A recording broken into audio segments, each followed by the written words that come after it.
ഇസ്രയേലിൻ്റെ സ്ഥിതി എന്താണ്?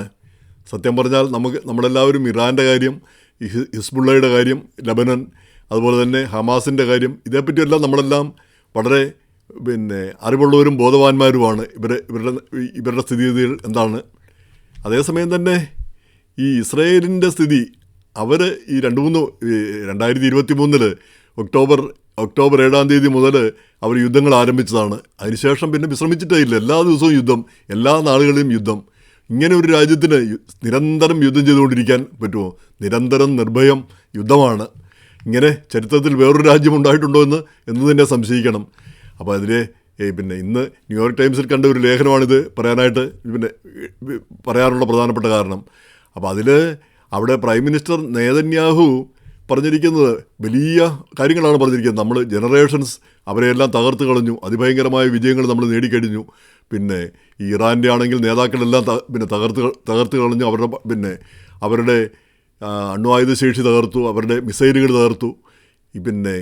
അങ്ങനെ ആ ഭരണകൂടം മാറ്റി, ഇങ്ങനെയെല്ലാം പറഞ്ഞുകൊണ്ടിരിക്കുന്നത്. അതുപോലെ തന്നെ ഹമാസിൻ്റെ എല്ലാം തകർത്തു. ഇനി ജനറേഷൻസ് പല തലമുറകളിലേക്ക് നമുക്ക് ഒന്നും പേടിക്കാനില്ല എന്നുള്ള രീതിയിലാണ് സംസാരിക്കുന്നത്. പക്ഷേ ഇറാൻ്റെയൊക്കെ തകർത്തു എന്ന് പറഞ്ഞാലും എല്ലാം തകർത്തിട്ടില്ല. ഈ അണ്വായുധ ശേഷി അതിൻ്റെ പെട്ടെന്നുള്ള അണ്വായുധം ഉണ്ടാക്കാനുള്ള സംവിധാനങ്ങളൊക്കെ ഇല്ലാതായി. ഒട്ടേറെ മിസൈലുകൾ തകർത്തു. എന്നാലും അവർക്ക് ആക്രമണശേഷിയും ഇപ്പോഴും ഒരു ഭീഷണിയായിട്ട് തന്നെ നിലനിൽക്കുന്നു.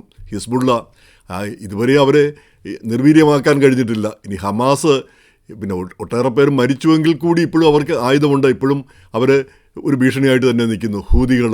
അപ്പം ഒന്നും ഈ നെതന്യാഹു പറയുന്ന പോലെ ഒരു കാര്യങ്ങളും നടക്കുന്നില്ല. എന്ന് പറഞ്ഞാൽ നമ്മൾ ഏതോ ഒരു സിനിമയിൽ കുതിരോട്ടം പപ്പ് പറയുന്നില്ല, ഇപ്പം ശരിയാക്കി തരാം എന്ന് പറഞ്ഞ പോലെ ഇതെല്ലാം ശരിയാക്കി എന്നാണ് പറയുന്നത്. പക്ഷെ ഒന്നും ശരിയായിട്ടില്ല. അപ്പോൾ അങ്ങനെ ആളുകൾ വളരെ പെസിമിസ്റ്റിക്കായിട്ട് ഒരു മൂഡ് ഓഫായിട്ട് ഒരു കാര്യവും നടക്കുന്നില്ല, ഇങ്ങനെ പോയിക്കൊണ്ടിരിക്കുന്നു. പണ്ടൊക്കെ ഈ ഇസ്രായേലിൻ്റെ യുദ്ധം എന്ന് പറഞ്ഞാൽ 6 ദിന യുദ്ധം, 6 ദിനം കൊണ്ട് മറ്റവരെല്ലാവരെയും ഈജിപ്റ്റ് അടക്കമുള്ള 5-6 രാജ്യങ്ങളെല്ലാം കൂടി അടിച്ച് തകർത്ത് എല്ലാം ആ വിജയക്കൊടി പാറിക്കുകയാണ് ചെയ്തത്. ഇതിപ്പോൾ 2-3 വർഷമായിട്ട് ഇങ്ങനെ നിരന്തരം ഇങ്ങനെ തുടർന്നുകൊണ്ടേയിരിക്കുന്നു. എന്നാലും ഇതിനൊരു അവസാനം കാണുന്നില്ല, ഒരു അന്ത്യം കാണുന്നില്ല, അല്ലെങ്കിൽ ഒരു അന്തിമ വിജയവും ഉണ്ടാവുന്നില്ല. അപ്പം അങ്ങനെ ആ രാജ്യത്തുള്ള ആളുകൾ ഇപ്പം എപ്പോഴും ഇങ്ങനെ ആയിക്കഴിഞ്ഞാലത്തെ സ്ഥിതി എന്താണ്? അവരുടെയും ഒരു പെസിമിസം വിട്ടിട്ട് ഒഴിഞ്ഞു പോകാൻ പറ്റില്ല. കാരണം ഈ നിരന്തരം യുദ്ധം ചെയ്തില്ലെങ്കിൽ, നമ്മൾ അങ്ങോട്ട് ആക്രമിച്ചില്ലെങ്കിൽ മറ്റവരിങ്ങോട്ട് ആക്രമിക്കും. ഇവിടുത്തുകാരുടെ ജീവൻ ഇല്ലാതാവും. അപ്പോൾ ചുരുക്കി പറഞ്ഞാൽ ആക്രമിച്ചുകൊണ്ടേയിരിക്കണം നിരന്തരം ആ ഒരവസ്ഥയിൽ. അപ്പോൾ അത് ഈ വലിയ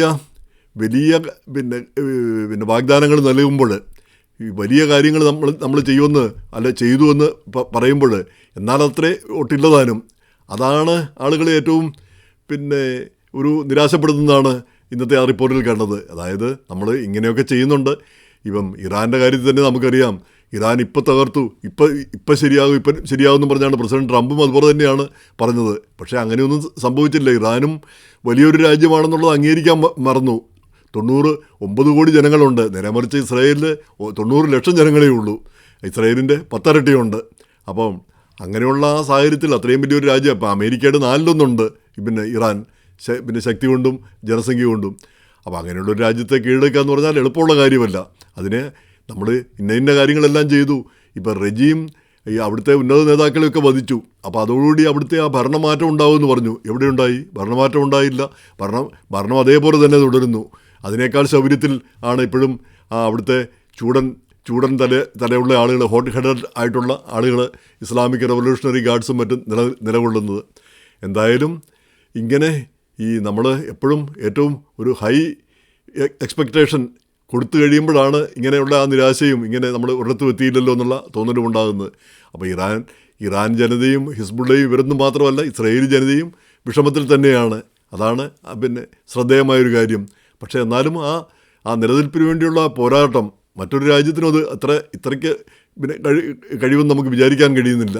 എന്തായാലും ഈ പോരാട്ടം അവസാനിക്കട്ടെ, എല്ലാവരും സമാധാനത്തിൽ ജീവിക്കട്ടെ. ഇറാനും ഇസ്രയേലും ജീവിച്ചു പോട്ടെ. ചെറിയൊരു രാജ്യം, ഇത്തിരി പോകുന്ന ഒരു രാജ്യമാണ് അത്.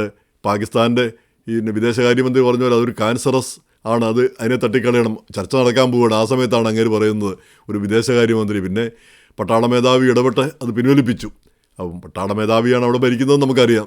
അപ്പോൾ എന്തായാലും ഈ ഒരു രാജ്യത്തെ കൂടി അംഗീകരിച്ചാൽ തീരാവുന്ന ഒരു പ്രശ്നമേ ഉള്ളൂ. പക്ഷേ അംഗീകരിക്കില്ല ഒരു ചെറിയ ഇത്തിരി സ്ഥലം, കാരണം അതൊരു യാഥാർത്ഥ്യമാണ്. ആ യാഥാർത്ഥ്യം അംഗീകരിക്കാൻ കഴിഞ്ഞാൽ ആ പ്രശ്നം തീരാവുന്നേ ഉള്ളൂ. പക്ഷെ അതിന് സമ്മതിക്കുന്നില്ല. എന്തൊരു കഷ്ടമാണ് വാസ്തവത്തിൽ. ലോകത്തെ മുഴുവൻ ഈ ഒരു ഇത്തിരി പോന്ന ഒരു ചെറിയ ഒരു പ്രദേശത്തിൻ്റെ പേരിൽ ആ ഭിന്നത ഉണ്ടാക്കുക എന്ന് പറഞ്ഞാൽ അത് ഹമാസിനും ഹിസ്ബുള്ളയ്ക്കും ഹൂതികൾക്കും ഇറാനുമൊക്കെ പിന്നെ അവരൊക്കെയാണ് അതിൻ്റെ പിന്നെ കൂടുതൽ ദുരിതങ്ങൾ അനുഭവിക്കുന്നതായിട്ട് നമ്മൾ കാണുന്നത്. അതിനൊരു മാറ്റം ഉണ്ടാകുമെന്ന് നമുക്കൊക്കെ പ്രതീക്ഷിക്കാം.